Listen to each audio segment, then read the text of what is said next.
Hello everyone, welcome back to the table and welcome back to Skyrim. As you can see, this is a new character. I wanted to make this prologue video to sort of get the pre-game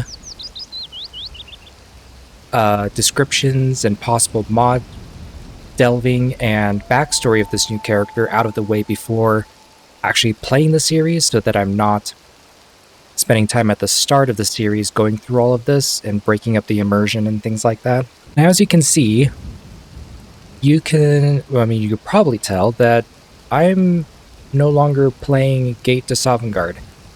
I have a few reasons for that. It has nothing to do with the actual mod, the collection itself. It's a really, really good immersion role-playing mod list, mod pack, whatever you want to call it. However, it seems to have a lot of issues with my actual hardware. I don't know if it's anything specific to my hardware, like my hardware doesn't meet the requirements to actually play GTS or anything like that, but it seemed like every episode that I was recording, there was always some level of troubleshooting going on. Whether that be, well, it didn't have to do with the actual mods themselves. It was always troubleshooting to see what I can do to tweak it to make it run on my system. When I thought I had come up with a solution, which I was explaining this in the last video I recorded, but it's not going to be uploaded because I had to take my ball and go home with that mod pack. I thought I was able to disable all of the community shaders for it, but the problem with that is that it showed up in Vortex as dependencies. All of the community shaders were dependencies for GTS to actually run, and that was causing a lot of stuttering issues and freezing. No actual technically crashes, yes, but never CTDs. They were always, the game always froze in certain points that I had to go into Task Manager and end the program, the executable. That was basically what broke the camel's back, and I just figured, you know what? This is great, but my system just can't deal with it. Now, I'm not going to complain about it. Like I said, it was great. I had a lot of fun with it when I was actually playing it and having fun. However, the technical side of things just made it no longer fun for me to play. So that's what brought me to my own mod list, which technically I had done for a long time anyway. I just thought that installing a collection, just having it install everything in the background and not having me be involved in any way, at the time, sounded like a really good time saver. And it really was, because I was able to AFK the 1700 plus mod downloads, and just let it do its thing, and I didn't have to worry about it. And I had realized in the time that I was troubleshooting and trying to fix GTS to run on my computer, I could have just made my own mod list, make a new character and all that kind of stuff. So that's what I ended up doing. So we are here. I had spent the better part of, if not taking away breaks and having to work and all that kind of stuff, I probably made this mod list and this character concept and stuff in probably about, I don't know, 3-4 hours. Which sounds like a long time, and it is, but I think it'll be well worth it. I have playtested with, technically this character, I've just done a lot of rollbacks to previous saves so that I wasn't redoing all of my mod configuration in the MCN menu each time I wanted to, make the character again. Sort sort of played around with different starting options in the alternative start mod, and things like that. And I think I've come up to a pretty cool idea that I have in mind. As far as mods I'm using, one thing you will notice, there are some carryovers from GTS, because there are some mods mechanically that I really, really liked. And to be fair, it might not be the last time that I add stuff. Like, as I go through going through this LP, I might be like, oh, that was a really good mod. And I might still add it in later on, because Skyrim has that nice flexibility. It has the stability to do that. Add and take away mods as you please. So I have all of the Simon Rin mods installed and enabled. That also includes Starfrost, because Starfrost, in my opinion, is a way more interesting and dynamic alternative to survival mode. And I've played, obviously, with Frostfall and Campfire before, and they are really, really good mods. There's just a certain simplicity that I kind of want with the survival and needs and that kind of stuff. And it takes a lot of not a lot of compatibility patches, but it was another line of mods that I didn't exactly want to add to this mod list. And I just like Simon Rin. It's a simple, smooth way of introducing stuff, as well as like similar to Frostfall and Campfire, without the additional like survival elements.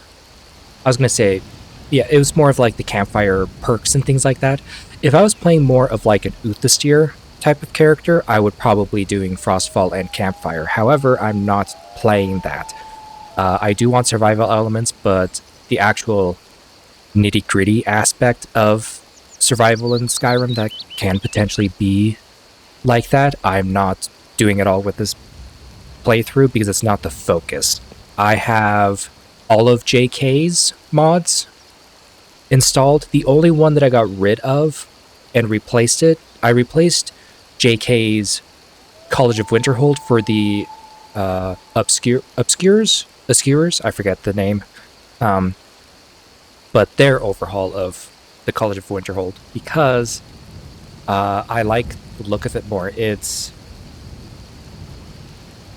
has, not to, of course, throw any shade toward JK's College of Winterhold, it's just the Obscures. Wait, is it in this?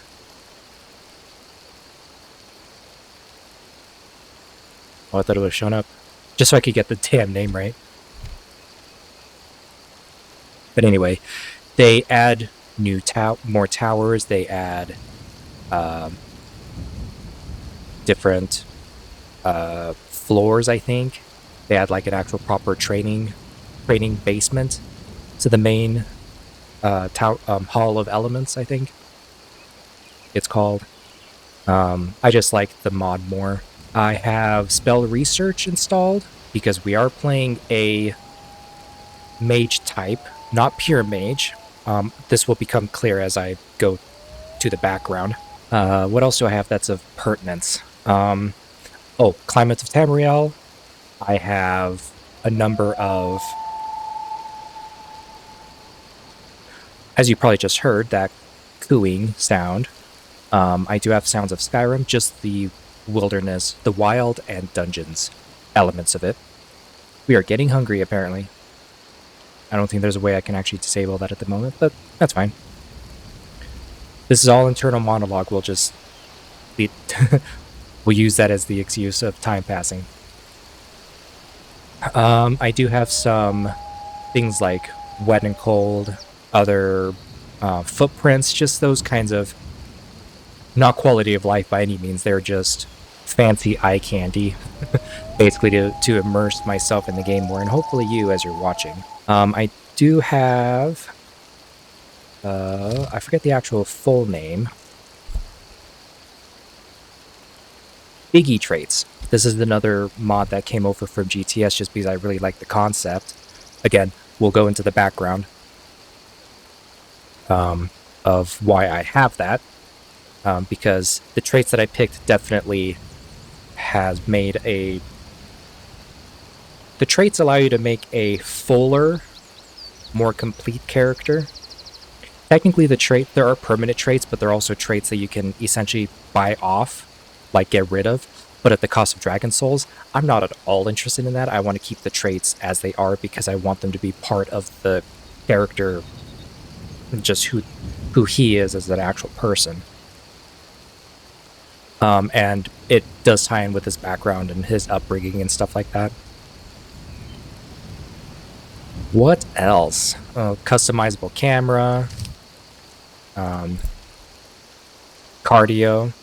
I've had that before in previous playthroughs. Complete crafting. Deadly dragons. Diverse dragons. Hall of the Vigilant from JK. I have the immersive armors and immersive weapons. iHUD, obviously. Imperial Mail.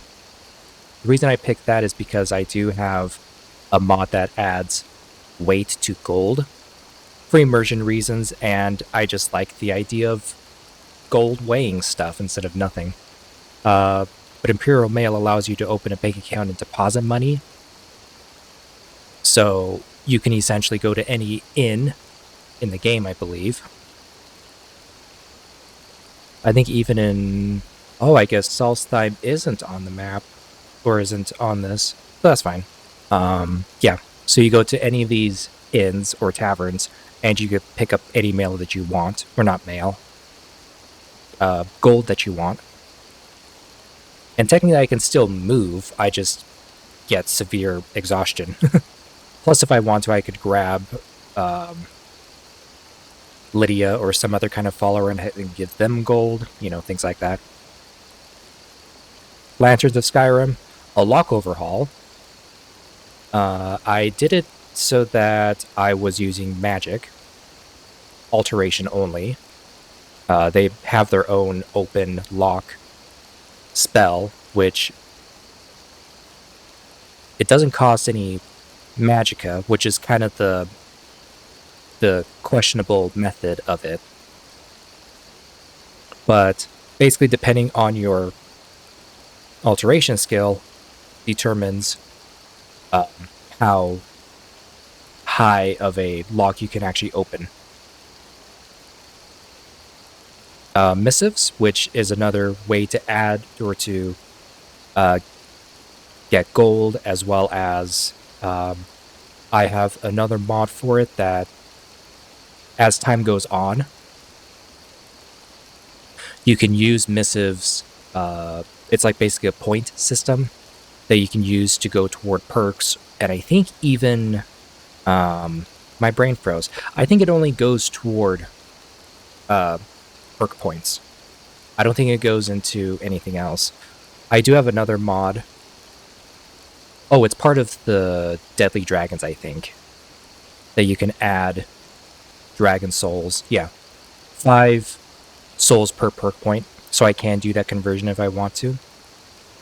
If I have a massive amount of dragon souls, I can do that. Player size adjuster. This is a camera mod that when you're in first person, you are actually, your height in the first person camera will actually be at like actual eye level of your character. Like as you can see here, basically 6.5 feet tall is my character height. I can technically adjust this if I really want to, but the camera will actually shift as if you were playing Morrowind in Oblivion to your character size. Precision, that's a combat mod, basically making melee combat specifically more interesting because the actual size of your weapon determines hitboxes and how close you actually need to be to the enemy to hit them. Pumping iron. As you can see, my character, he is kind of bulky, actually. I think I put him at 0.6 or 0.7. on the slider in character creation. It's to simulate that it's part of his background again, but he's not your squishy, weak mage that's in mage robes all the time. So that'll change as time goes on. His appearance, anyway. Random mining. So I have this option because I don't like how quick. I like things to take time. I've explained this before in previous playthroughs, but I like things to take time because too much can happen in a very short amount of time. That's very unrealistic. That's why it's the hard worker style, meaning there's more hits per vein. However, depending on your skill, smithing skill that is, the range of minimum to maximum.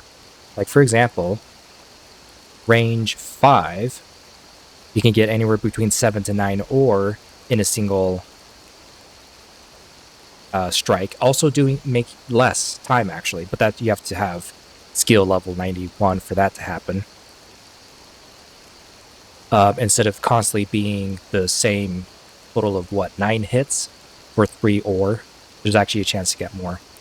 Magic skill, I have alteration for this because this being a mage character, I also have a mod that's, I think it's called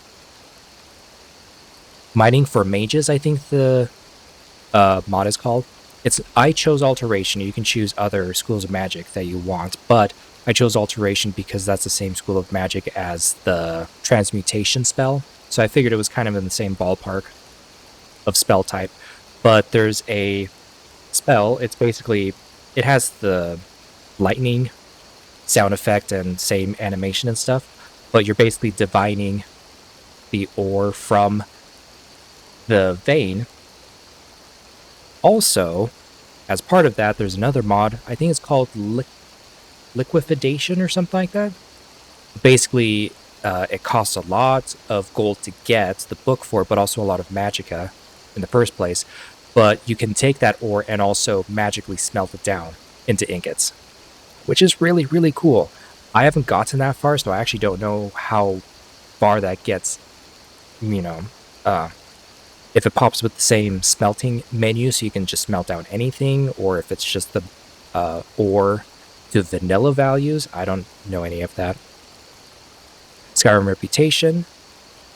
Sneak spells, because basically this gives me the chance to, whenever I am sneaking, to actually use my spells and get sneak attack damage instead of it just being bows, basically.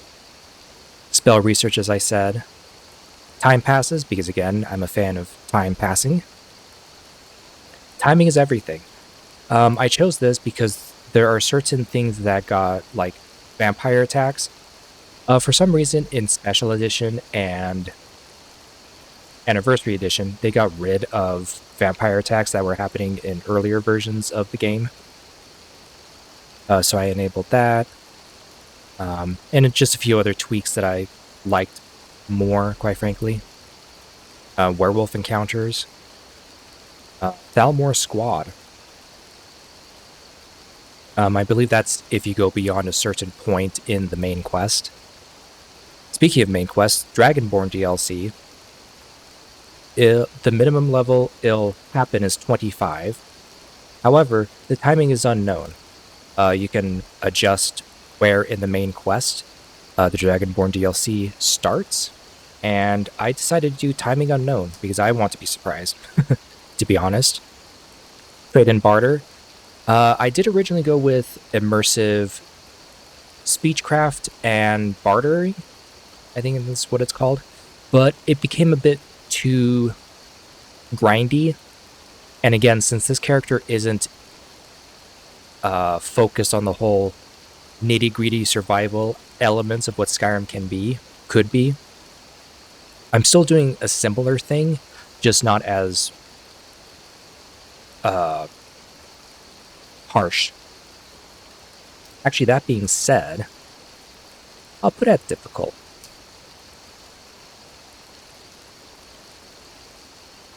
To start, because I think it does go up as your Yeah, I like that. I don't know, I haven't played with it, so I'll... What does medium look like? Oh, 50%, so not that bad. I could go hardcore, but nah. No, let's have it medium. Because spells are not cheap in this game. Really any game, but anyway. Yeah, it's just an overhaul to trading and bartering is literally what all it is. An extension to that is that I do have a mod that makes bribes less easy. It is tied to your speech instead of player level. So because I'm starting the game kind of low in speech, I could potentially get, when you would normally go to Whiterun, for example, after the whole Helgen thing and going to Whiterun with the news of the dragon attack and near Riverwood and all that kind of stuff, you could be like, oh, hey, I'm just, like, the guard comes up to you and asks, what are you doing here, basically? The city is closed and what the dragon's about, what's official business only, that kind of stuff. And you could be like, hey, I'll bribe you for only 60, 70, 80 gold in vanilla. But because my speech would be so low, there's the chance of it being like, oh, I'll bribe you, but for 600, 400, things like that. That's just more realistic and, again, immersive that I like. Training dummies. Literally what it says on the tin. You can go to any dummy in the game, have your weapon of choice in hand or spell of your choice in hand, click on the dummy, and say, I want to train for X amount of time. I think that's what this is. Yeah. And depending how long you want to do your thing for... Wait, you can do speechcraft settings? What? Oh!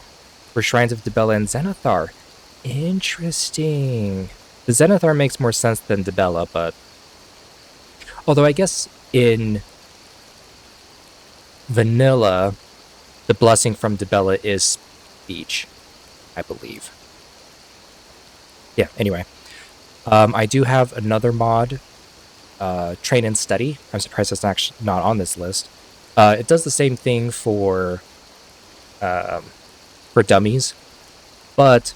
Oh, actually, correction.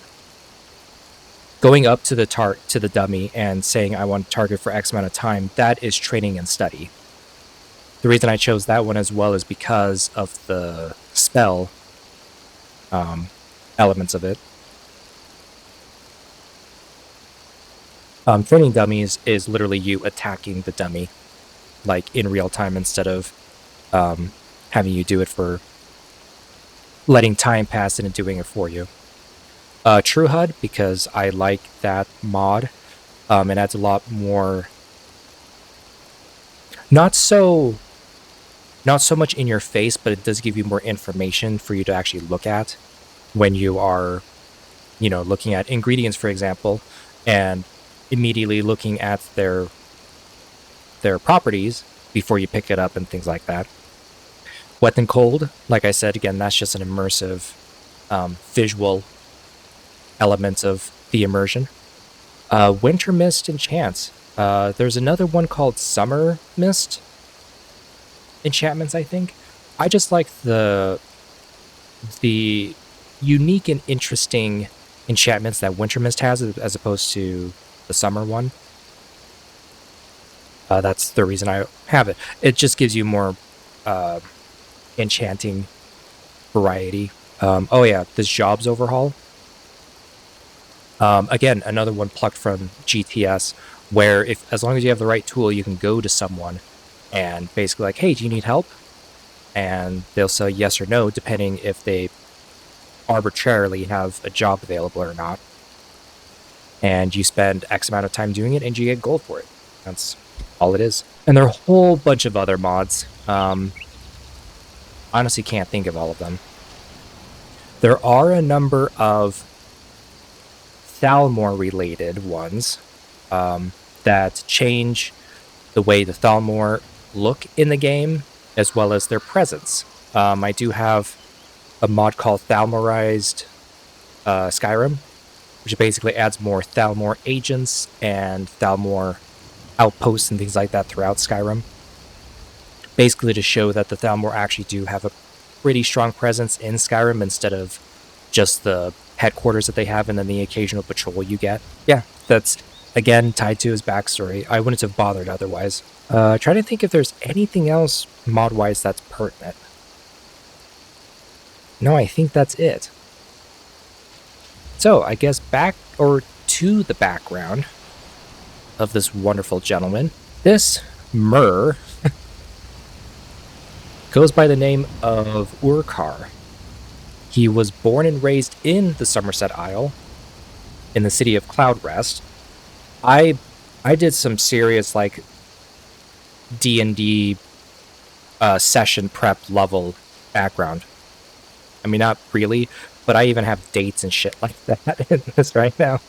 So if you want to really know, I can answer those questions, or I can just upload this maybe. Maybe not. Maybe in the description of the mod, or of the video. I don't know. That'd be interesting. But he was born in the city of Cloudrest, in the Somerset Isle, and he was only 20 years old when the Oblivion Crisis ended. Which isn't old for an Altmer, obviously, but still, you know, it's 20 years of life experience. So he wasn't completely oblivious to everything that was going on. It's not like he was kept away from home and being like, oh, stay safe, son, don't have anything happen to you. He knew that his parents, who were great crafters, I was about to say craftsmen, but there's also a mother involved, so I don't know the plural of gender neutral of that term, but they were very prominent in the supply chain of the soldiers that were defending the Crystal Tower during the Oblivion Crisis. And after the crisis, his parents were recognized as people of great importance and skill, which kind of put them in the spotlight of, at least on the list of important people that the monarchy at the time could actually go to and be like, hey, we'd like your assistance. We'll commission you to do this or that. But after the crisis, his parents, along with his uncle, taught him their craft, what they did for a living. His mother was an alchemist, father was a smith, and his uncle was an enchanter. Okay, we are now officially hungry apparently. Let us just have... Sure, goat cheese fondue. I like goat cheese, but I don't know how it is in fondue. Should be fine, right? Yes. How did I get lesser ward? Oh, I think that's an Altmer spell.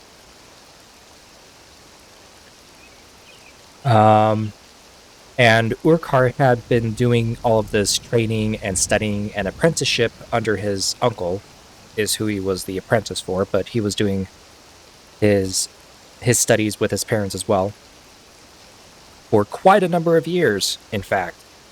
But he was so absorbed and engrossed in what he was doing that he didn't actually... Again, he's not dumb, obviously. He's not oblivious to events going on in the Somerset Isle.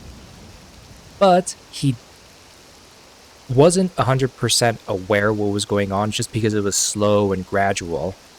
But eventually, only... what would have been? 22 years after the Oblivion Crisis, that was when the Third Aldmeri Dominion took power over the Somerset Isle. And Cloudrest is an important city, but it's not like Alinor, the capital. And we're getting tired.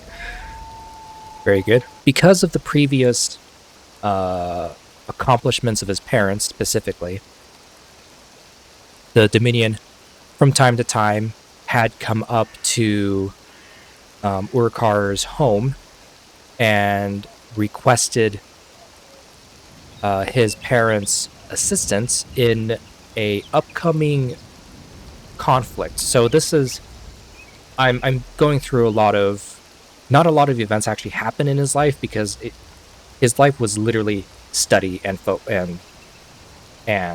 practice and things like that.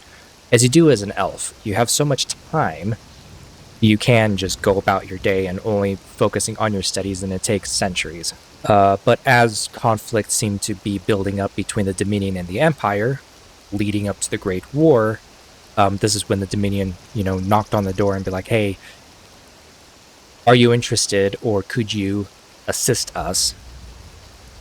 His parents, having been exhausted by the Oblivion Crisis and what it demanded on them, they didn't feel like helping in the war or in the conflict, because it's not quite war yet at this point. But his parents politely declined, and so the Dominion would just go about their business. However, I guess the Oblivion Crisis was enough of a, not trouble, I mean, yes, obviously, because it's war, but it left enough of an impact on their abilities, his parents' abilities, that they were still, like, mentally... Ooh, I was hoping to not have that happen. They were more mentally, but also they were just exhausted from the crisis.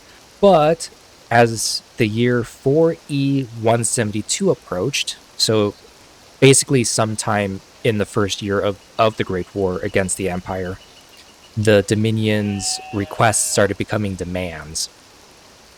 And with that, Uurkar, in the end, decided to be like, you know what?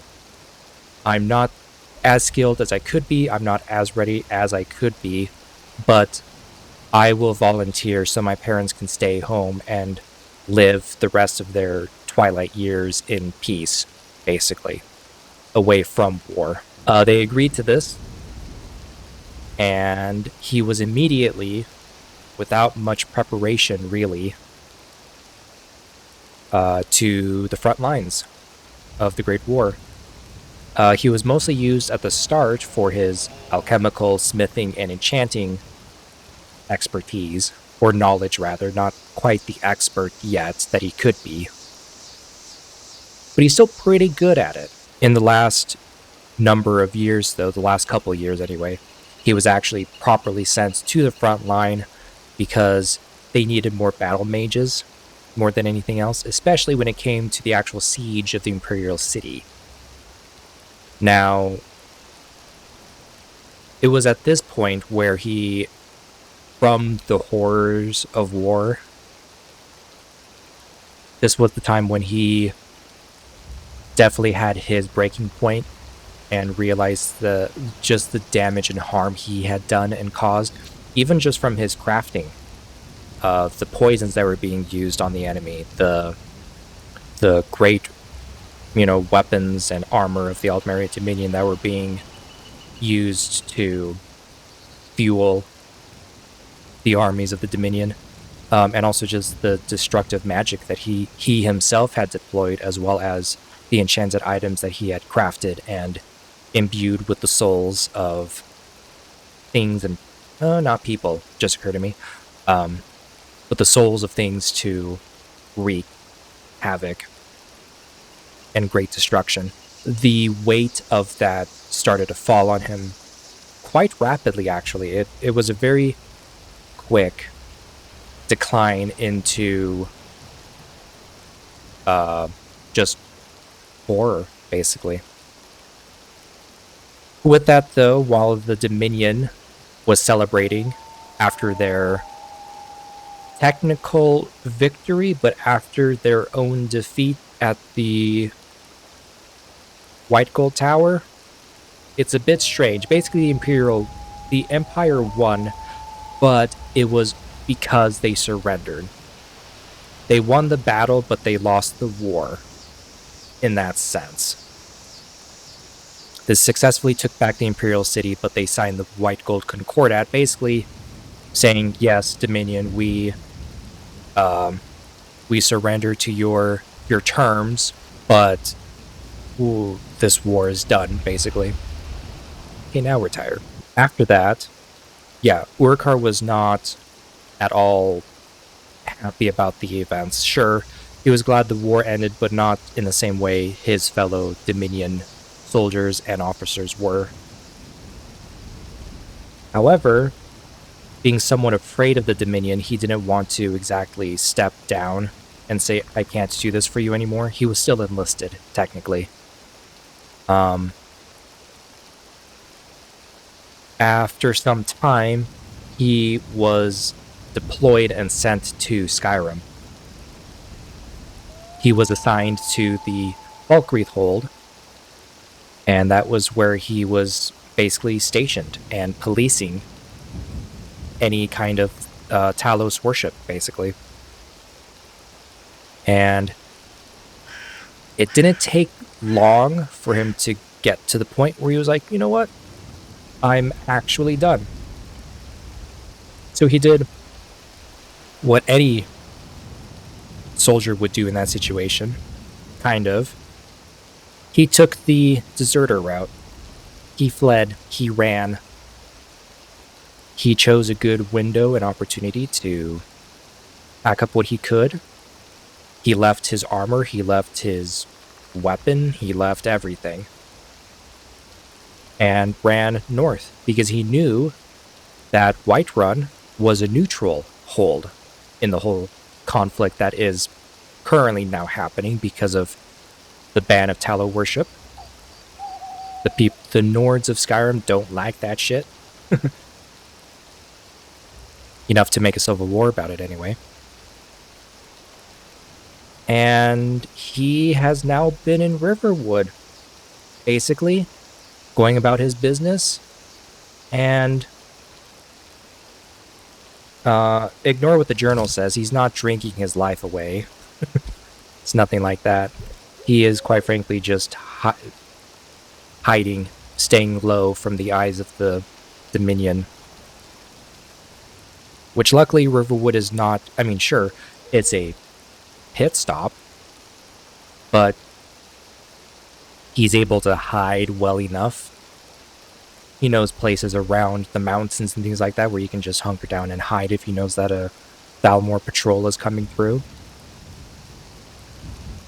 And yeah, the thing that's tickling at the back of his mind, though, is that he had heard rumors and rumbling throughout his time while in Skyrim before leaving the Dominion that he is worried about a very, very likely and unfortunately inevitable Second Great War. Cough, cough. Wink, wink. So, that is his background.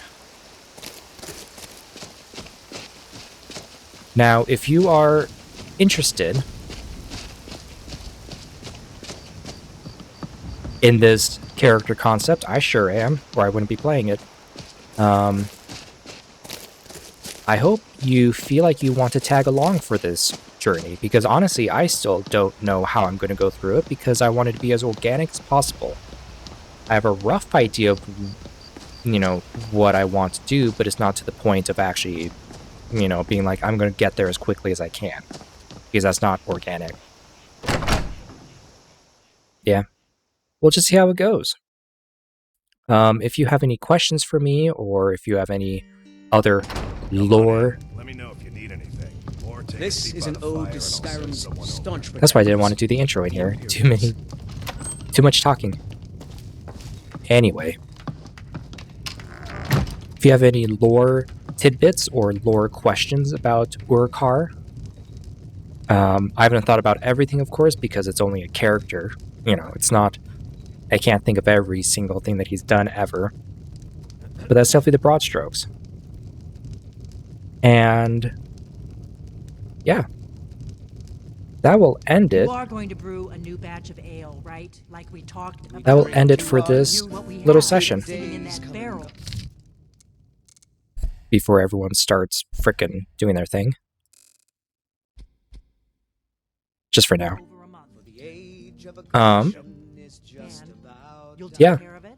so Don't I always? please stay at the table if you'd like, and we will see where this takes us. I guess I'll say this up front. I did have a bit of a burnout after the whole GTS kerfuffle, and that's honestly what kind of pushed me away from YouTube for a couple weeks. Just because I wanted to take a break a little bit, but also wanted to clear my mind and get my energy back to make another character. I was even thinking about, what if I just start from Morrow and do sort of like a chronological, LP progression. But I decided to stick with Skyrim just because this is kind of a character that I've wanted to tackle for a little bit. I've seen a lot of Imperial deserters. I've seen a lot of Stormcloak deserters as far as other playthroughs. But I personally haven't seen it from the angle of Coming a right up. Thalmor deserter and who switches sides in that sense.